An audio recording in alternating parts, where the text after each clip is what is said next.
Excellencies, ladies and gentlemen, dear Carsten, thank you very much for that kind welcome. And let me thank the Confederation of Danish Industry for organizing this conference. And it is indeed a pleasure to be with you to talk about a topic that is close to my heart, the transatlantic relationship. Some may ask why the Secretary General of NATO should kick off a discussion on trade between the United States and the European Union. And there are good reasons for me to do so, because I have, as Carsten mentioned, advocated the creation of a transatlantic marketplace since 2006 as the Prime Minister of Denmark, because already the Washington Treaty, the NATO Treaty, states in its Article 2 that the Allies, and I quote, will seek to eliminate conflict in their economic policies and will encourage economic collaboration between any or all of them. So that's already in the NATO Treaty. And because ultimately, economy and security are closely interlinked. We all know that trade encourages the creation of wealth. It discourages conflict and conquest. Increased economic activity creates greater prosperity, and this in turn leads to greater security, as people do not want to put their prosperity at risk. A healthy economy and sound security create a virtuous circle. In our interconnected world, the connection between economics and security and between peace and prosperity is stronger than ever before. And it is particularly strong in the relationship between Europe and North America. As we have heard, unfortunately, the latest round of EU-US negotiations on a trade and investment partnership has been cancelled for reasons that have nothing to do with the partnership itself. So I consider it a temporary setback. The ultimate goal of the world's biggest free trade deal remains in sight because a lot is at stake. No two continents depend more on each other economically. Together we account for about half of the world's economic output and almost 40% of global trade. Every single day, more than 2 billion euros in goods and services are traded across the Atlantic, and millions of jobs on both sides of the ocean depend on that trade. The United States and the European Union are also each other's primary source and destination for foreign direct investment. For example, in Europe, more than 60% of all foreign investment in research and development is by American affiliates. And European entities are responsible for some 3/4 of foreign investment in research and development in the United States. All this demonstrates the huge stake we have in each other's economies and in the success of each other's economies. But Europe and North America are much more than just economic partners. We are also united by family ties and friendships that often go back many generations. We are united by our shared values, freedom, democracy, the rule of law, and we are united in our resolve to safeguard those values by working together in NATO. And that is why my vision is for a truly integrated transatlantic community. An integrated transatlantic community would help us to strengthen those different strands of our relationship, our economic links, our personal ties, and our security cooperation. It would help us to protect our common values, our populations and our societies, to promote the rules-based international order and norms and practices, to preserve our peace and our prosperity, and to assist other nations' progress towards peace and prosperity too. Economics and trade will be the lifeblood of this integrated transatlantic community. And that's why I strongly support the idea of a transatlantic trade and investment partnership. According to some estimates, a comprehensive agreement could, within 5 years, boost exports between the United States and the European Union by more than 150 billion US dollars. It could expand our economies by some 250 billion US dollars. And it could generate more than 500,000 additional high-paying jobs.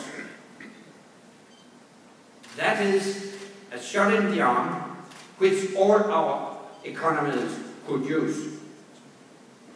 And I'm sure many of your companies would welcome it too. For example, the agreement would help to break down tariff barriers. Both the United States and the European Union maintain high tariffs in sectors that are of critical economic interest to the other. We must cut those tariffs, especially in sensitive sectors such as agriculture, processed food, and motor vehicles. If we can eliminate or drastically reduce these tariffs, the trade in goods could grow by as much as 2%. At the same time, we must also lift the strong national restrictions that exist in services such as maritime and air transport. And we have to overcome the significant differences in rules and regulations for the financial services industry, both between the United States and Europe, and also among European Union member states. The agreement would also allow us to bring greater coherence and transparency to technical regulations, standards, and certification. Studies have shown that regulatory differences typically add some 10% in trade and investment costs, and even more than 50% in some areas, such as the food and beverages sector. In the automotive sector, these barriers add more than 25% to the trade and investment cost.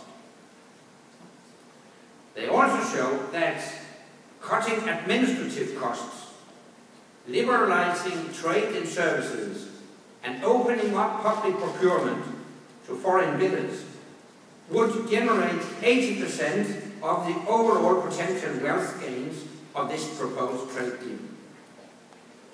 So in sum, the long-term benefits of a transatlantic trade and investment partnership would be enormous. It would boost trade and investment, it would stimulate jobs, innovation and growth, and it would promote the principles of a rules-based trading system. And it would be a significant step towards a transatlantic free trade area. And this is what I believe should be our ultimate goal.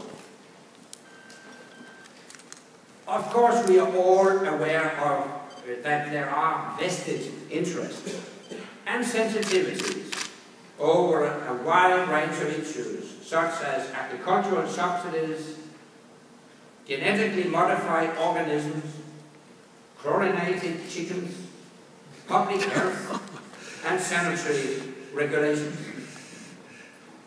But while we should respect legitimate concerns, we should not let particular interests and sensitivities undermine the much greater good that we can achieve for all our nations and for the rest of the world.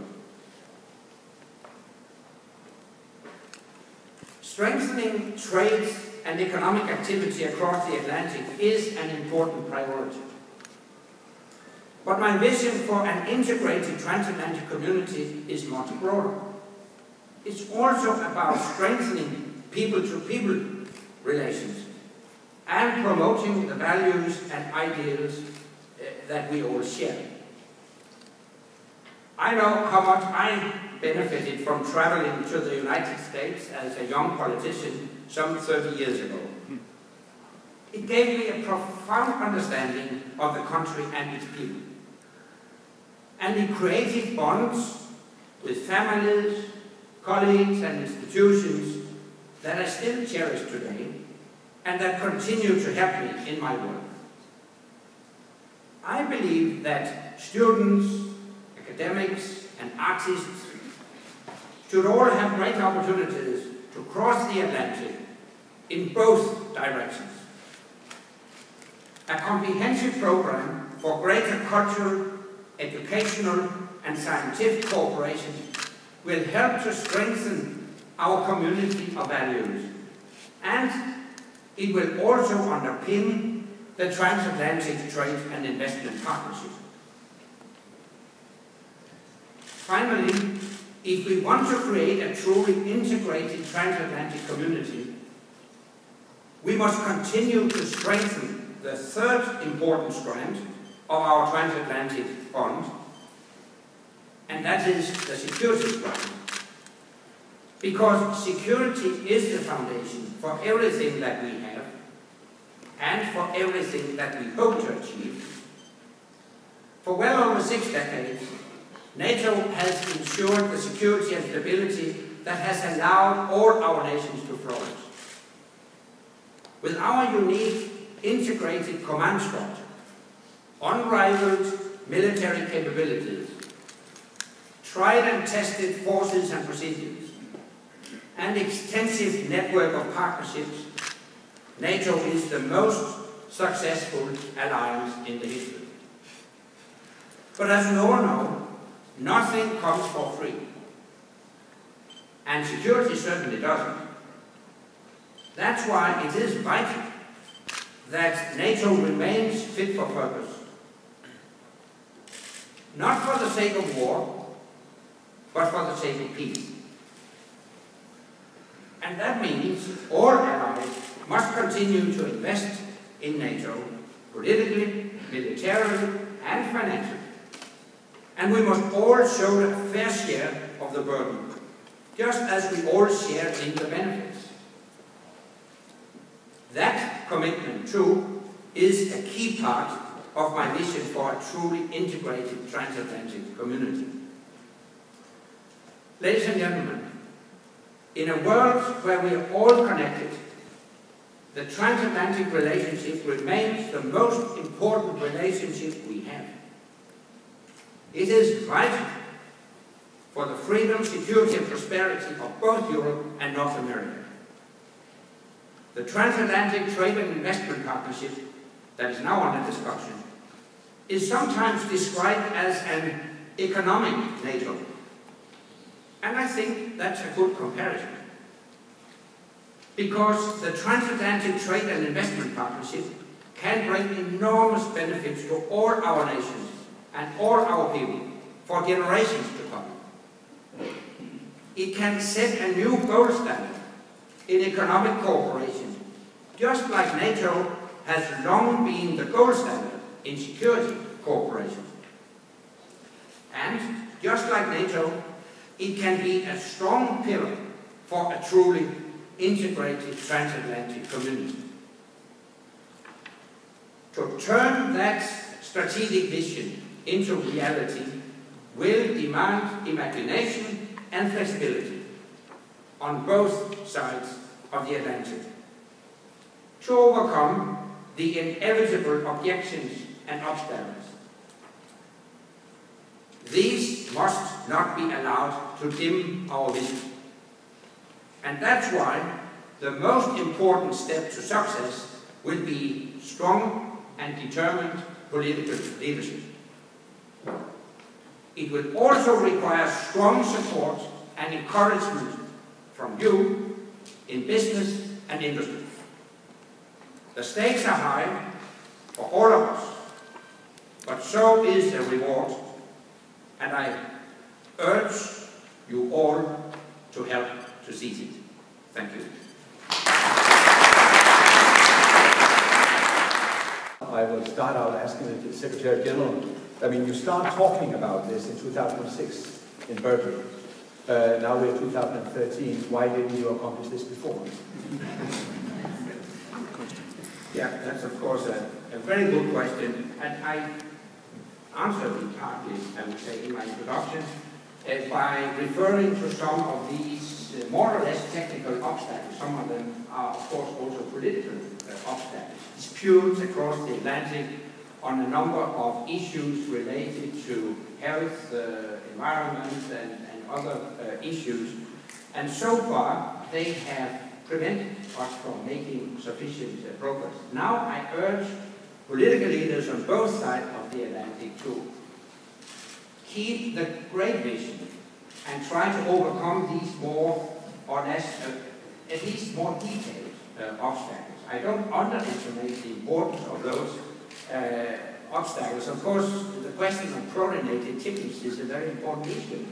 But my question is whether it should overshadow the great vision of creating a truly transatlantic community. So I think the economic crisis and the very obvious shift in economic balance globally have taught a lesson to leaders on both sides of the Atlantic, and that gives hope for some progress. So what you say is the needs, the strategic needs for the Western partnership, the Western values, demand a closer cooperation. Yes, and it has become, I think, more obvious in 2013 than it maybe was in 2006, and that's why today I would express some hope and some optimism that we can make progress. Clearly the latter, that is, no doubt that a big deal between the US and the EU could also give some leverage for progress in the stalled global negotiations on a free trade, or at least freer trade agreement. I'm frustrated that we haven't seen much progress globally. So we have to do something that can generate new dynamics. And if these two very strong economic entities could enter into a deal, no doubt that it would give new dynamics to the global negotiations. And that's clearly my vision.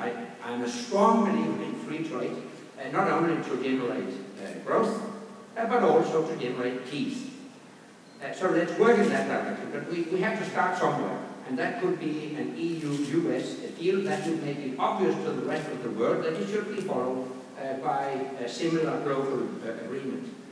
Let me add to that, because very often I get the question, yeah, but wouldn't it be the exclusive club of the rich countries that benefit from this agreement? Yes, we will benefit, but it's a very important fact, and it's documented in some of the EU papers at least, maybe also the US papers, I don't know, but I have read some of the Commission documents, that countries outside the transatlantic area would actually also benefit from a transatlantic deal. I think it's estimated that the long-term benefit might be as big as 100 billion euros, mainly going to countries in Asia and Eastern Europe.